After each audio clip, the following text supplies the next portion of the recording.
Hello, this is Gerald Tuavawas. It's maybe a good idea to also have a strange negative words like ugly explained, because when we really understand it is all about the focus, and the focuses themselves have a kind of orientation and they lead to certain associations.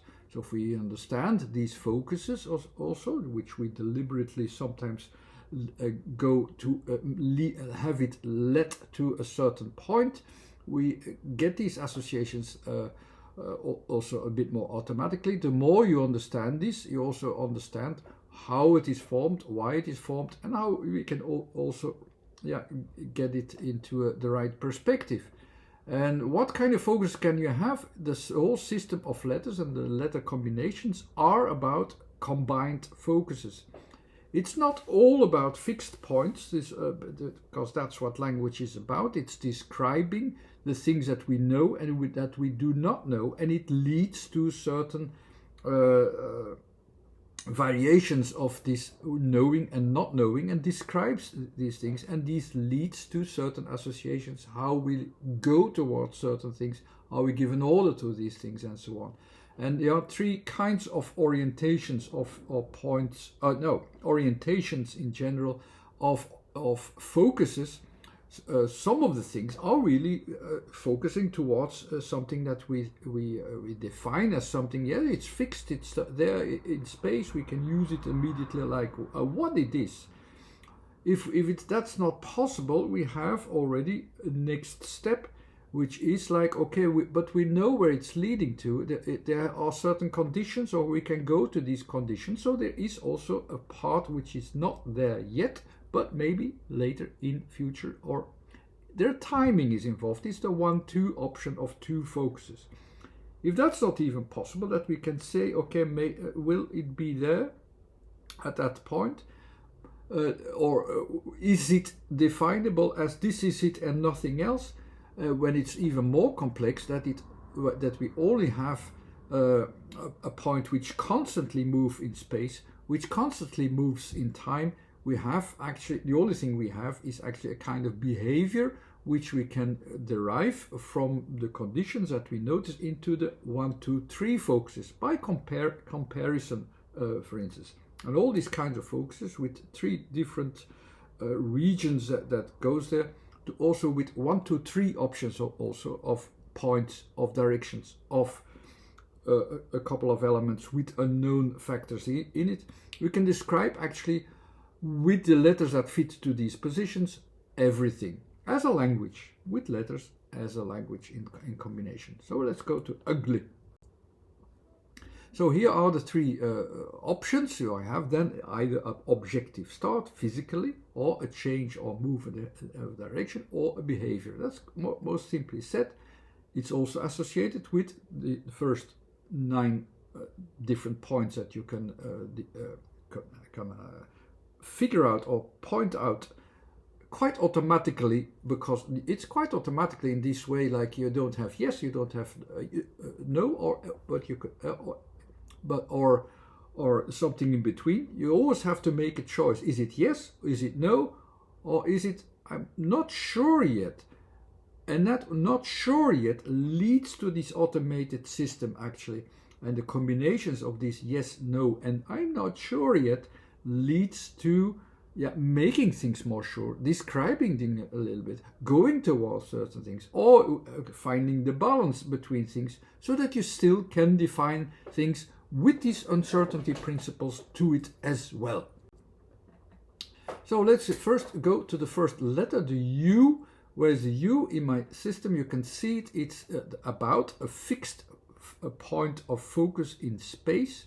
It's on the 2nd level, so you usually would need actually 2 points to be sure that you have the right point. But to explain why you need 2 points and what it is, 2 points at the starting point. As a starting point, I will describe the difference between the first 3 points and the next one, U. Because these 3 first points, A, T, and K, are not just positions at a certain space, like in the beginning of a starting point, or in the middle of a starting point, or at the end of a starting point, which is also true. but also with an uncertainty. There's only one point which is certain, which is that one in the middle. That's the peak that you get out of it. And this peak actually says, okay, now I'm sure it's there. That's the T. With A as a start, it's still a bit vague. So you know what, still 100% sure what you have, but you're forming it. At the K, you're no longer be sure that you still have it. So that's also this second uncertainty. So also with uncertainties, you can describe it in this way. The next level will deal with these uncertainties, but it will make, again, certainties from it.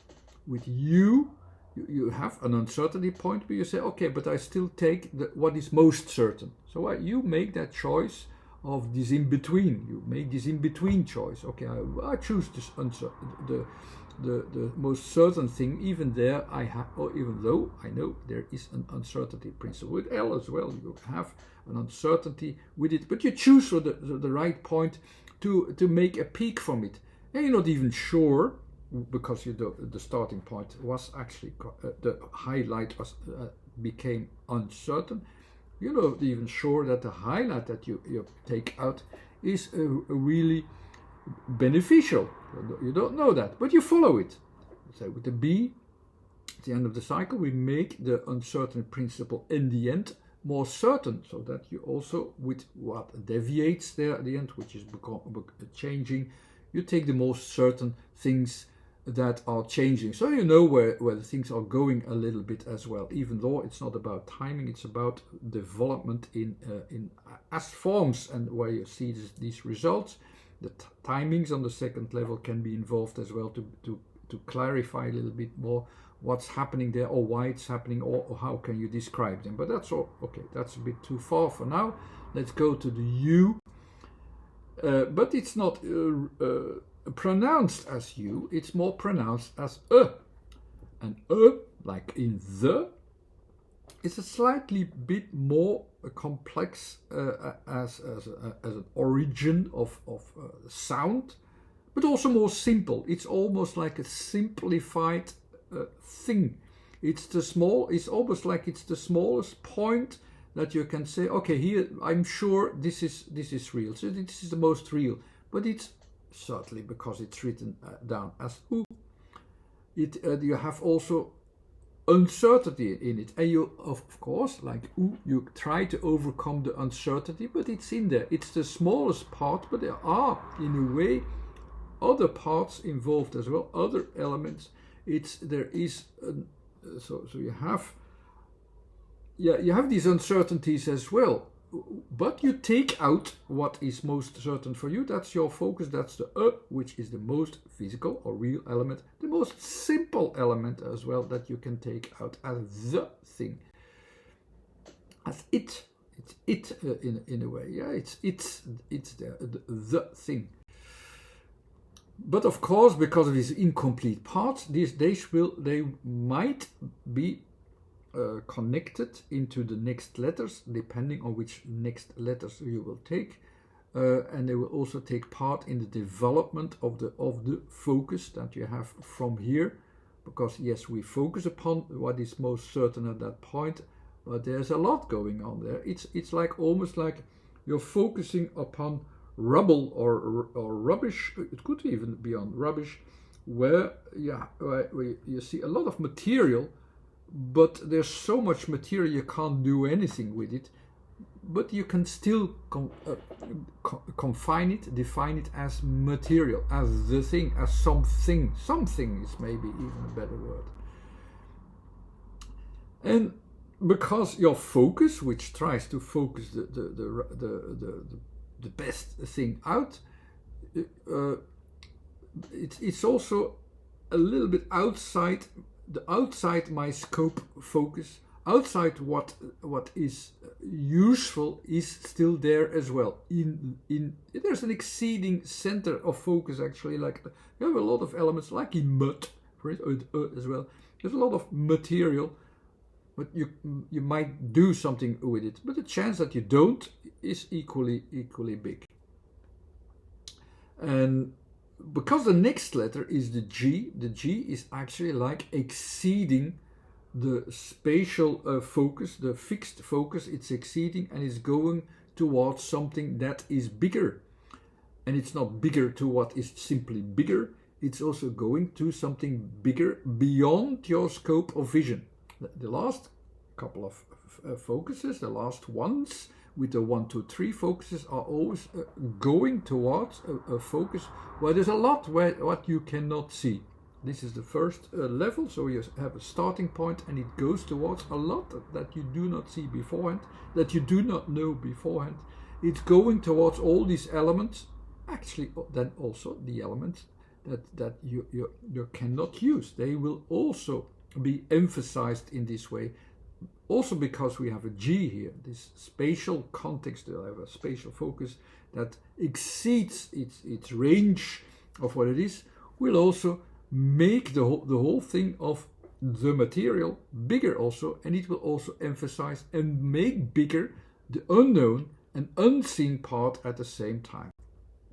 So you have this shadowy effect then with U and G combined, because you don't only focus on what you think you could use, you also have these things that you might not be able to use or you cannot focus upon.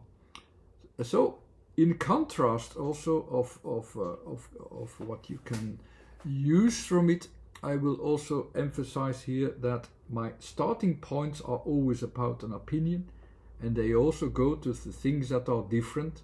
And here there are already a lot of things that are different in it, and they become bigger. So an association that you make, but it's a correct association. The next letter will be the L. What is the L? If you focus again on to our scheme, we are already briefly pointed towards L. So L is that there's an uncertainty of the peak value that you have there. So can you use it or can you not use it? But you focus upon what you think you can use as material, and that's your main focus. But it's unpredictable because it has also this uncertainty of its starting point, and you go towards what is actually exceeding, it's growing, it's getting a form. With the G especially, it's growing as well, it's getting a form. You're not sure if you can use it. Your preferable focus is focusing upon the wants, on what we want, and that's why this opinion matters. So I have an opinion of what I can use, what I want to use, and so on. And that's also something that you will always do in L. You will go to what you think is useful. It's like in L of love, you go towards what you think, okay, this is forming, wow, but it's never what you expect. That's not bringing the prosperous things automatically, because you do not know if this is the real peak value as well. It can be, anything can be in it. And with the G to it, from which is making an excess of the material in its totality, which is positive thing and its negative things, everything grows, and it grows beyond because it grows towards the G is also grows towards what is beyond yourself, beyond the timing. So you're beyond what you can count on. It is going bigger than that, and also the L, what forms from it, will get even a bigger form than you can even handle. So it is a slightly, your focus is associated very easily as this, that you want to focus on something what you desire, like in the L, you desire it, it's forming, but with this G, it's forming there's forming so much that you do not know as well, that the differences will also, and the difference also to what you want will be enlarged.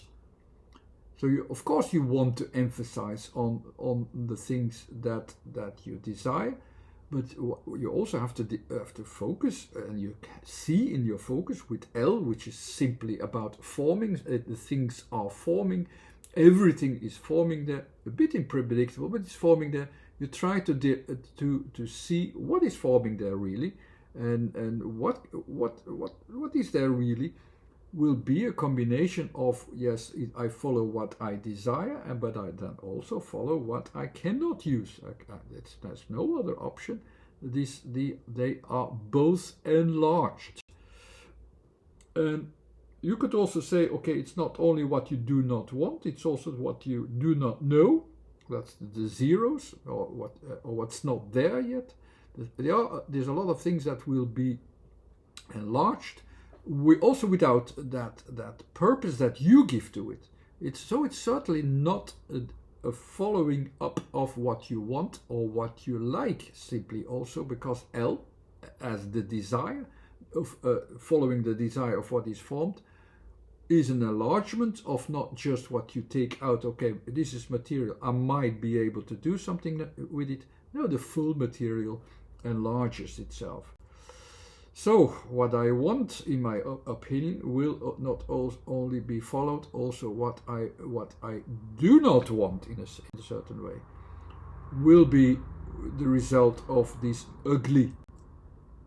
And even though I want to follow up what I like, when all the things themselves form big, where you even with the why do not know where they're going to, where they're leading to, you have a kind of end feeling of association of I don't like it. And that's one of the associations easily made from ugly. So I hope you enjoyed this one. It's giving you a reference point from the letters onwards to the associations that you also automatically make because of the choices that you have. Actually not many options in the choices of focuses. So it's describing these focuses, going towards these focuses, and you have a little bit of interpretation freedom what to do with it, but actually it's still confined and defined via these focuses. I hope you enjoyed this one. Thanks again for watching. Some books there, some website there, some Facebook page, and of course this YouTube channel. You can subscribe to that one as well. Thanks again. Bye.